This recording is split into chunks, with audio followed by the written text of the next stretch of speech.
Les Bamileke disent que c'est leur tour. Quand les nordistes disent que c'est leur tour, est-ce qu'ils ne sont pas tribalistes aussi? Vous comprenez? Aujourd'hui, tout le monde dit que le Bamileke est tribaliste. Il est tribaliste. Il ne veut faire qu'avec son village. Personne ne l'a dit sur ce plateau. Hein, j'ai dit on. Non, si vous êtes dans on, si vous êtes dans on, c'est tant mieux. Qui se sent mauvais se mouche chez vous. Le tribalisme rampant ne naît pas d'aujourd'hui. Tout à fait. Le tribalisme rampant, pas même d'avant les indépendances. C'est-à-dire qui a été imposé par le colon. Tout à fait. Scinder, couper certaines provinces des autres. Parce qu'en fait, le Bamileke, pour arriver à Yaoundé, avait besoin d'un passe, vous appelez ça comment? C'était un laissez-passer. Parce qu'en fait, c'était reconnu comme un pays de rebelles. Tout à fait. Donc pour traverser Bebdala, ce pont-là même n'existait même pas encore. Le pont-là, on passait à la nage ou bien par des pirogues, par des bacs. Pour traverser cet endroit-là, la Sanaga, il fallait avoir justement un laissez-passer. Voilà les causes, les premiers fondements du tribalisme, c'est-à-dire que les populations des autres régions regardaient déjà à partir du laissez-passer les gens de l'Ouest comme des gens dangereux.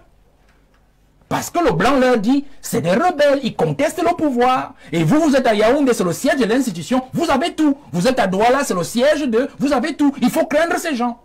Pour partir, traverser le pont du Mungo, le Bamileke avait besoin de laisser passer. Ça, c'est ce qu'il faut dire aux Camerounais. Les fondements donc, du tribalisme partent de là, c'est-à-dire la crainte de certaines tribus envers les autres. Tout à fait. La crainte du Camerounais envers un autre, à l'égard des autres. Cela a donc rampé jusqu'en 82. Et bien lui, il a transformé l'affaire, c'est-à-dire en se disant, je suis du centre-sud-est, puisqu'il y avait encore une seule province. Comment faire pour me maintenir? Il a inversé la logique politique d'Ahidjo. C'est-à-dire que, pour empêcher ses frères d'accéder au pouvoir, il leur a tout donné. Et il a plutôt fait des autres, des aigris, qui vont toujours prier au quotidien pour que lui, il tienne le pouvoir afin de les délivrer de la même mise de ses propres frères au pouvoir. La logique aujourd'hui, quand vous vous plaignez, vous dites que les boules ont tout, les boules ont tout, les boules ont tout. Nous voulons le chassement, nous voulons chasser les boules du pouvoir, nous voulons chasser. Bien, être tranquille. Parce qu'en fait, quand vous dites les boules ont tout, nous voulons chasser les boules du pouvoir, lui, il sait que ses frères boules sont en insécurité et ils savent qu'ils n'auront de pouvoir que tant que lui sera au pouvoir. Et donc, ils vont jouer des coups pour le maintenir. Voilà la logique simple du président Paul Biya. Donc, il a institutionnalisé le tribalisme, ce que l'aîné docteur Kamga appelle le tribalisme d'État. Pour que ses frères soient toujours insécurisés par les revendications des autres tribus lésées. Et que justement ses frères travaillent au quotidien pour le maintenir au pouvoir. Aussi simple que ça. On n'a pas besoin d'expliquer de midi à 14 h. Les propos haineux donc ne sont rien d'autre que la conséquence de l'exacerbation du tribalisme qui en fait a encore un autre petit enfant qu'il a accouché, c'est-à-dire la malgouvernance. Puisqu'ils doivent maintenir l'hégémon suprême au pouvoir, ils sont obligés de piquer dans la caisse pour lui faire plaisir. Et quand on pique dans la caisse, on ne justifie pas ça parce que ça n'a pas été prévu. Conséquence, c'est que la corruption devient donc aussi institutionnalisée, une corruption d'État. Comme le tribalisme est devenu un tribalisme d'État. Nous avons donc une république de la malgouvernance. Nous avons une république des abjections sociales et sociétales qui justement ont pignon sur rue. Et qui justement commande ce que nous vivons aujourd'hui. Le Cameroun est donc un État, n'est pas un État tribaliste, mais un État tribalisé. Je vais donner en amont des explications. Parlons du tribalisme dont on reproche par exemple le reste de la région, par exemple de l'Ouest. La région de l'Ouest et tous les ressortissants de l'Ouest. Je m'amuse parce que je vois que vous tournez autour de ça, mais vous ne voulez pas parler du problème. Parce que vous voulez parler, en fait, vous voulez qu'on dise que le Bamileke est un tribaliste. Qui a dit ça? Depuis que nous tournons... Ah ben, moi je ne fais pas une émission sur le Bamileke. On dit le Bamileke... Non, c'est mon argumentaire, c'est mon temps de parole. Mais pourquoi vous soupçonnez qu'on tourne? C'est mon argumentaire et c'est mon temps de parole. Bon. Alors, vous tournez depuis... Et je vois comment le docteur Hilaire Kamga est mis dans ses petits souliers. Parce qu'en fait, vous n'arrivez pas à lui faire dire ce que lui ne veut pas dire. Aujourd'hui, tout le monde dit que le Bamileke est tribaliste. Il est tribaliste. Il ne veut faire qu'avec son village. Personne ne l'a dit sur ce plateau. Hein, j'ai dit on. Non, si vous êtes dans on, si vous êtes dans on, c'est tant mieux. Qui se sent mauvais se mouche chez vous. Je dis ceci. On dit le Bamileke est tribaliste. Il fait tout chez lui. Bon, d'accord. Mais pourquoi? Mon propos va là. Je vous ai parlé du laisser-passer. Alors, partez du laisser-passer. Ils se sont sentis frustrés dans l'histoire.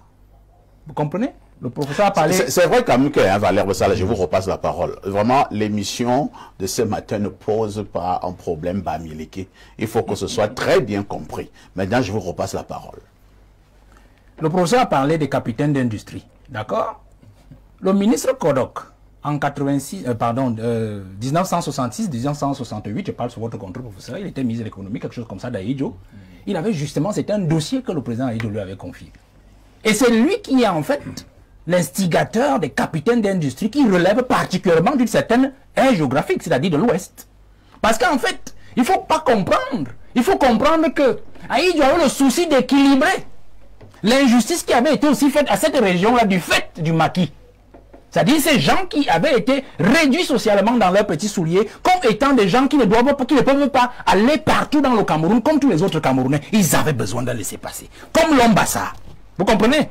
Je reste dans mon sujet pour dire que Kodok est chargé, théoriquement, de régler un problème, une injustice, c'est-à-dire ces gens de l'Ouest, particulièrement parce que le Bassar, Kodok lui met Bassar, donc on peut déjà penser qu'ils étaient fondus dans l'air du centre. Vous comprenez?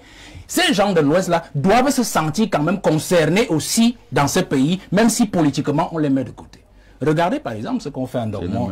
Regardez particulièrement ce qu'on fait en Dormont. Qu'est-ce que vous voulez démontrer, Valère? Que le Bamileke a toujours été exclu du pays? C'est ce que vous voulez démontrer? Je suis en train de démontrer que le tribalisme que vous reprochez à l'homme Bamileke est une réponse à un tribalisme rampant, institutionnalisé depuis la colonisation. C'est ce que je suis en train de vous dire.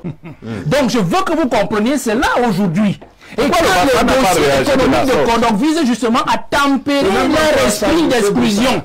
Et si nous allons un peu plus loin, vous vous retrouvez aujourd'hui avec ces gens qui justement revendiquent le pouvoir. Et on veut toujours les ramener à une affaire de... Les Bamileke disent que c'est leur tour. Quand les nordistes disent que c'est leur tour, est-ce qu'ils ne sont pas tribalistes aussi?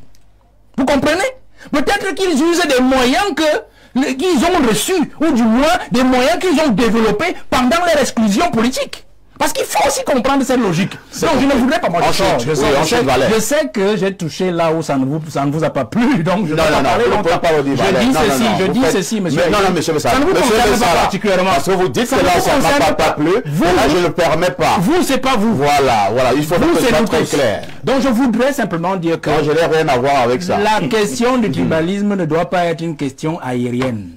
Ne la gardons pas aérienne. Quand nous avons évoqué le sujet, nous savons ce que nous voulons dire, nous savons là où nous voulons aller.